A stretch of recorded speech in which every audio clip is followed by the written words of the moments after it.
going to do a quick video. It won't be very long. I just want to go over what exactly you are doing on this activity.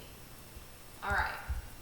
So this should be happening on Thursday. I always record my videos beforehand, but this should be happening on Thursday. So what you have here is you have some cards that show you valence electrons surrounding these things here.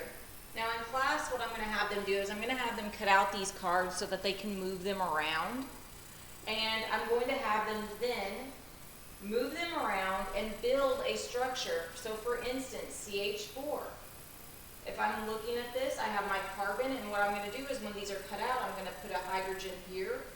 I'm going to put a hydrogen over here. I'm going to put a hydrogen to the side. And I'm going to put a hydrogen on the bottom to show how these are being shared. Now these arrows, I hate that I had to draw an arrow on here. I wish I could physically move these cards around for you right now because it looks like I am giving electrons, and that is not what is happening. It is sharing. All of these are covalent that we're looking at in chapter 10. So, well, at the beginning of chapter 10 anyway, they're all covalent. So, they're all sharing.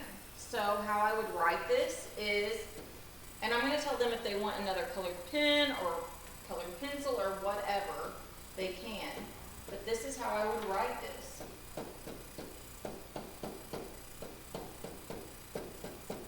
Like that. Now you're going to go through and you're going to do this. Here's the kicker though, is that we start to get things like SF2, PCl3. You're going to see if you guys can figure out how these work with each other. I'm going to see if you can figure out some of these. I'll give you a hint here.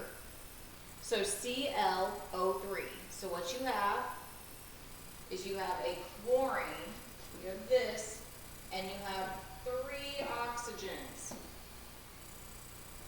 And then you have a negative sign, which means you have an extra electron. So we're just going to see if you can start piecing these things together to see how maybe, just maybe they would work out and what happens here with them. All right? So we're going to see, and if you can't, let me know. Let me know if you can't, because I will explain why maybe some of them are a little bit harder than others. So once you are done with that, you have homework. Let me go back to it. This is under the same thing. This is your Friday's homework. Your Friday is to come up with 5 more covalent structures. Remember, covalent are 2 nonmetals. So you're going to have to look at the periodic table for 2 nonmetals.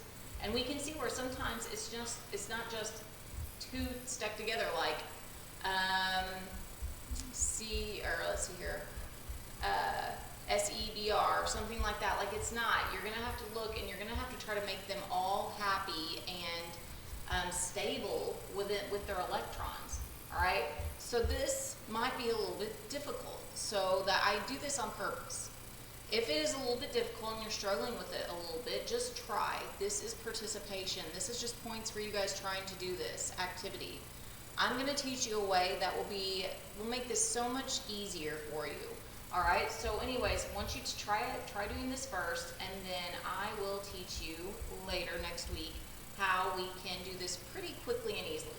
All right. So let me know if you're having any issues at all, any trouble, and I will get back with you. Have a great rest of your day. Bye.